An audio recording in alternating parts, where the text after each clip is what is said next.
You ask Tiger to solve. This deals with linear equations with one unknown. The final result is x equals 1. Let's solve it step by step. Simplify the expression. Simplify the arithmetic. Group all x terms on the left side of the equation. Subtract 106x from both sides. Group like terms. Simplify the arithmetic.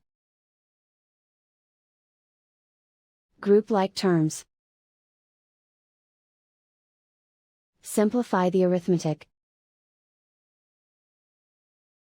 Group all constants on the right side of the equation. Subtract 63 from both sides. Simplify the arithmetic.